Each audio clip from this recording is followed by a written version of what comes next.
Hello बच्चों, कैसे हैं आप लोग। आशा करता हूँ आप सभी स्वस्थ होंगे, मस्त होंगे और पढ़ाई में कंप्लीटली व्यस्त होंगे। एक बार फिर से आप सभी का स्वागत है आयरन एजुकेशन फाउंडेशन में, जहां पे आज हम डिस्कस करने वाले हैं टाइप्स ऑफ केमिकल रिएक्शन में सब सेकंड टाइप, जिसका नाम है डीकंपोजिशन रिएक्शन। इस वीडियो में हम अच्छी तरीके से जानेंगे what is the decomposition reaction. सबसे पहले पढ़ेंगे डिफिनेशंस, फिर पढ़ेंगे एग्जांपल, उसके बाद हम करेंगे वीडियो को एंड। सबसे पहले बात करते हैं डीकंपोजिशन रिएक्शन होता क्या है।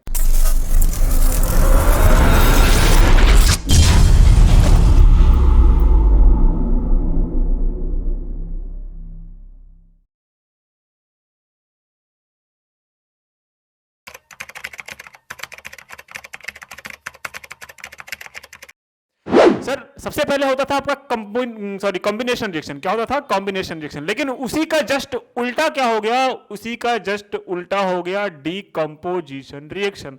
मतलब सर क्या उल्टा क्यों बोला? सर हाँ, मैंने उल्टा इसलिए बोला क्योंकि वहां पे दो रिएक्टेंट मिलके एक सिंगल प्रोडक्ट बनाते थे, यहां पे सिंगल रिएक्टेंट ब्रेक होके दो नए प्रोडक्ट बनाएंगे। मींस अगर आपके पास एक सिंगल कंपाउंड है, कोई भी एक सिंगल कंपाउंड है, वो आफ्टर रिएक्शन ब्रेक हो रहा है two or more than two product के ऊपर, तो उसको बोलेंगे हम डीकंपोजिशन रिएक्शन।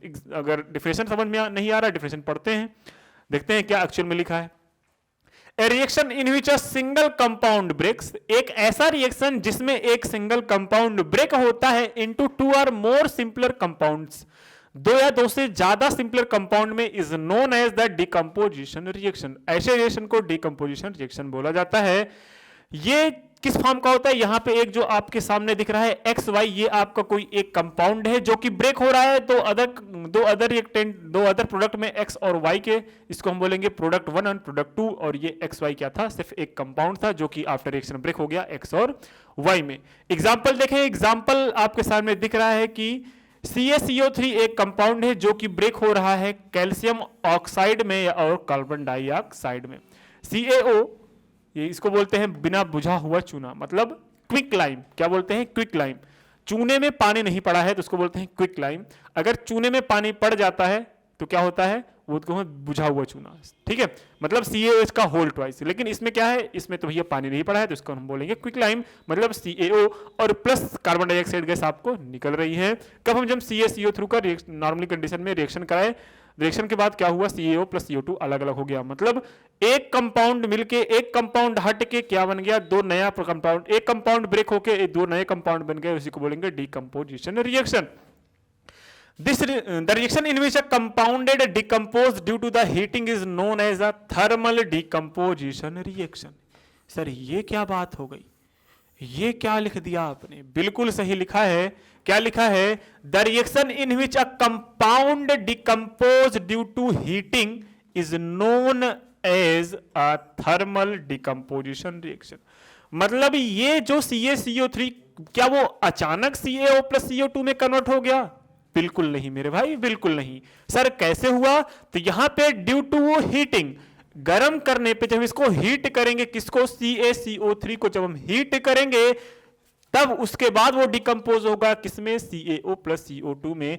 इसीलिए इसी को बोलते हैं कि थर्मल के थ्रू ये क्या हुआ? डिकम्पोज हुआ या फिर डिकम्पोज्ड हुआ, ये ब्रेक हुआ दो पार्ट्स में। इसलिए इसका एक नया नाम भी, इस रिएक्शन का नया नाम हो गया thermal decomposition reaction. Thermal decomposition reaction क्या होता है? जब हम किसी कंपाउंड को हीट करते हैं तो after reaction, after heating, it breaks into two or more than two substances is called thermal decomposition reaction.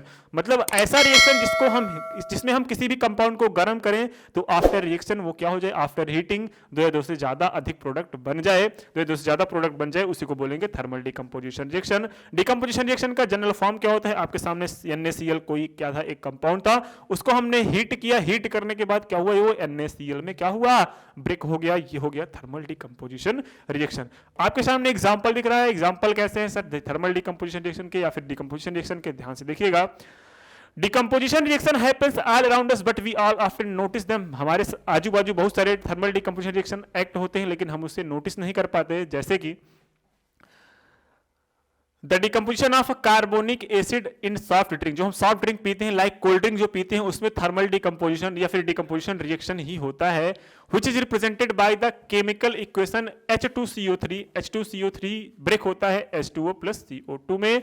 Second क्या है, the electrolysis of water to yield hydrogen and oxygen. हम पानी को गर्म करते हैं तो उसमें क्या होता है, थर्मल हाइड्रोजन और ऑक्सीजन दो टाइप्स के आपके प्रोडक्ट बनते हैं, और वाटर एक नया एक कंपाउंड होता है जिसको हमने हीट करने के बाद क्या बन गया, हीट करने के बाद क्या बन गया, या फिर इलेक्ट्रोलाइसिस करने के बाद उसमें इलेक्ट्रिसिटी देने के बाद उसमें हाइड्रोजन अलग हो जाता है, ऑक्सीजन अलग हो जाता है। क्या हम ये भी बोल सकते हैं कि आर, ये आपके लिए क्वेश्चन है, आप इसको देखिएगा कि क्या सभी डिकम्पोजिशन रिएक्शन इंडोथर्मिक होते हैं? इंडोथर्मिक मींस ऐसे रिएक्शंस जिसको होने के लिए हीट की जरूरत हो, उसी को बोलते हैं thermal decomposition reaction, sorry endothermic reaction. तो क्या मैं आपसे ये पूछता हूं कि क्या सारे डिकम्पोजिशन रिएक्शन जो होते हैं वो इंडोथर्मिक होते हैं कि नहीं? आप कमेंट सेक्शन में जरूर बताइएगा, और इसके आंसर को हम डिस्कस करेंगे नेक्स्ट क्लास में। ये आपके सामने क्वेश्चन रहा। चलते हैं आगे, नेक्स्ट लाइन में क्या लिखा गया है, एग्जाम्पल देखते हैं। Example, the decomposition of NaNO2 exothermic. देखो, तो अभी डिस्कस करते हैं, वो अगली स्लाइड कल दिखाने थे लेकिन मैंने आज ही दिखा दी, कोई दिक्कत नहीं। इसका आंसर होगा नो, सभी डिकम्पोजिशन रिएक्शन इंडोथर्मिक रिएक्शन नहीं होते। क्यों? क्योंकि अभी आपके सामने एक एग्जांपल दिखा दूं, वो एक्सोथर्मिक है। कैसे? NO का जब हम डिकम्पोज कराते हैं, डिकम्पोजिशन रिएक्शन कराते हैं, तो आपको N2 और O2 मिल जाता है, और साथ में हीट भी निकलती है। क्या निकलती है? हीट भी निकलती है। तो यहां पे भी सर हीट तो दिया नहीं गया, बल्कि हीट यहां से निकला। हीट इस रिएक्शन को कराने में हमें NO को गर्म नहीं करना पड़ा, बल्कि जब ये डिकम्पोज्ड हुआ दो पार्ट में, N2 और O2 में, तो इसके प्लस एक्सोथर्मिक मतलब हीट निकल गई। एक्सो मतलब बाहर, थर्मिक मतलब निकलना, हीट, और हीट का बाहर निकलना मतलब एक्सोथर्मिक, हीट का अंदर आना मतलब इंडोथर्मिक। इनडोर, वही लॉजिक क्लियर है ना? तो यहां पे एक्सो मतलब अगर हीट बाहर निकल रही है तो एक्सोथर्मिक, अगर हीट अंदर आ रही है तो इंडोथर्मिक। तो ऐसा रिएक्शन जिसमें हीट की जरूरत पड़े उसको बोलते हैं इंडोथर्मिक, और ऐसा रिएक्शन जिसमें हीट निकले उसको बोलते हैं एक्सोथर्मिक। तो ये जो आपके रिएक्शन दिख रहा है ये भी डिकम्पोजिशन रिएक्शन, लेकिन प्लस इसमें तो हीट निकल रही है, तो हम ये नहीं बोल सकते कि सभी जो डिकम्पोजिशन रिएक्शन होते हैं वो इंडोथर्मिक होते हैं। कुछ डिकम्पोजिशन रिएक्शन एक्सोथर्मिक भी हो जाते हैं। सेकंड एग्जांपल वही सब टाइप का है, जो ओजोन होता है, ओजोन जिसका फार्मूला होता है O3, ऑक्सीजन के 3 मॉलिक्यूल्स होते हैं। तो ओजोन क्या करता है, ओजोन को जब हम तोड़ते हैं O2 में साथ साथ हीट भी निकलती है। क्या निकलती है? हीट भी निकलती है, इसलिए ये भी एक्सोथर्मिक रिएक्शन हुआ। कोई दिक्कत? आप बोलोगे नहीं सर। अब नेक्स्ट वीडियो में हम डिस्कस करेंगे डबल डिकम्पोजिशन रिएक्शन। अच्छा, इसी में कर लें, चलो ठीक है, डिकम्पोजिशन इसी में खत्म करते हैं। नेक्स्ट वीडियो में नेक्स्ट टाइप डिस्कस करेंगे, ठीक है? तो इसको ध्यान से देखिएगा। छोटा भाई है किसका? डिकम्पोजिशन रिएक्शन का, ये छोटा भाई है, और इसको पढ़िएगा क्या बोला है। बस इसमें क्या होता है, इसमें दो कंपाउंड होते हैं। क्या होते हैं? दो कंपाउंड होते हैं, और वो आपस में किसी एक पार्ट को इंटरचेंज कर लेते हैं। Due to the reactivity series के ऊपर वो आगे पढ़ेंगे हम, लेकिन सबसे पहले देखना है decomposition reaction, double decomposition reaction क्या होता है, पढ़ते हैं। A double decomposition reaction is a type of decomposition reaction in which जिसमें two constituent reactants interchange positive and negative ions to form two new compounds। देखो, अगर ये अपना पॉजिटिव चार्ज रखा है, ये अपना निगेटिव चार्ज रखा है, ये अपना पॉजिटिव चार्ज वाला है, ये निगेटिव चार्ज वाला है, तो भैया बोलेगा कि डी ये पॉजिटिव चार्ज ले लेगा, बी सी के पास चला जाएगा। तो क्या हुआ, ए के पास डी आ गया, बी के पास सी के पास बी चला गया। तो इसी को बोलते हैं डबल डिकम्पोजिशन रिएक्शन। ये डिकम्पोज हुआ, ये डिकम्पोज हुआ, बस फायदा ये हुआ कि जब ये डिकम्पोज हुआ तो इसका ये मॉलिक्यूल इसके साथ आ गया, और जब ये डिकम्पोज हुआ तो इसका मॉलिक्यूल ये इसके साथ चला गया। तो वहीं ध्यान से देखें, आफ्टर रिएक्शन जो ए बी और सी डी था वो उधर जाके वो ए डी और सी बी बन गया। ये हुआ आपका double decomposition reaction. Types of decomposition reaction, सबसे पहला थर्मल डिकम्पोजिशन रिएक्शन। तो मैंने क्या बताया, ऐसा रिएक्शन जिसको होने के लिए हीट की जरूरत पड़े, मतलब हम हीट दे रहे हैं उसके बाद वो ब्रेक डाउन हो जा रहा है। किसमें सर? दो नए सब्सटेंस में या दो नए नए प्रोडक्ट में, उसको बोलेंगे हम क्या, उसको बोलेंगे थर्मल डिकम्पोजिशन रिएक्शन। देखते हैं और पढ़ने की कोशिश करते हैं क्या लिखा गया है। A thermal decomposition reaction can be defined as the decomposition reaction which is activated by the thermal energy. In other words, a thermal decomposition reaction requires energy to be supplied to the reactions in the form of heat. Such reactions are generally endothermic since energy is required to break the chemical bonds and separated the constituent elements. A common example of the thermal decomposition reaction is provided below. मतलब ऐसा reaction जिसको heat की जरूरत पड़े उसी को endothermic बोलेंगे, और इंडोथर्मिक के साथ साथ वो थर्मल डिकम्पोजिशन रिएक्शन भी बोला जाएगा। जैसे एग्जांपल हमने लिया CaCO3 को हमने ब्रेक किया, हीट दिया तो किसमें टूटा, CaO प्लस CO2 में।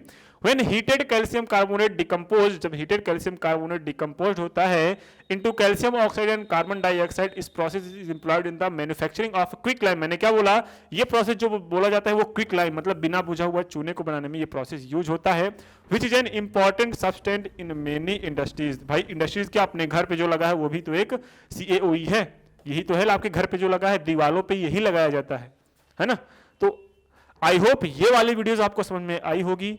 थर्मल डिकम्पोजिशन क्या होता है, डबल डिकम्पोजिशन रिएक्शन क्या होता है, और इंडोथर्मिक एक्सोथर्मिक क्या होता है। जनरली हम इंडोथर्मिक और एक्सोथर्मिक आने वाली वीडियोस में डिस्कस करेंगे, उसकी सेपरेट वीडियोस आएगी, इंडोथर्मिक क्या लगाएगी, एक्सोथर्मिक क्या लगाएंगी। बस हाँ, हमने एक बेसिक एक ऊपर से देख लिया है कि इंडोथर्मिक एक्सोथर्मिक क्या होता है, और थर्मल डिकम्पोजिशन आपको समझ में आया होगा, और क्या समझ में आया होगा, डिकम्पोजिशन एक समझ में आया होगा। तो वीडियोस कैसे लगी कमेंट सेक्शन में जरूर रिस्पॉन्स करा करिए सर। ये सारी मेहनत आप लोगों के लिए ही की जा रही है। अगर आपने इतना कर लिया एग्जाम में तो आप वेल कॉन्फिडेंट जाएंगे, मतलब एग्जाम में चाहे आपके पास ये कॉन्फिडेंस रहेगा ना, एग्जाम में चाहे जो आए, एग्जाम में चाहे जो आए हमारा सिलेक्शन, हमारा 90% पक्का है। मतलब तुम चाहे जो दो एग्जाम में, हम तो करके आएंगे, ये कसम खाए हो, है ना। तो चलिए वीडियोस कैसी लगी सर, वीडियो हाँ जाने से पहले भाई वीडियो को लाइक जरूर कर दीजिएगा, जो बच्चे नए हो चैनल को सब्सक्राइब करो और दोस्तों के साथ जरूर शेयर करिए। मिलते हैं नेक्स्ट वीडियो में नए कॉन्सेप्ट के साथ, नए एनर्जी के साथ। तब तक के लिए शुभ रात्रि, जय हिंद, बाय बाय।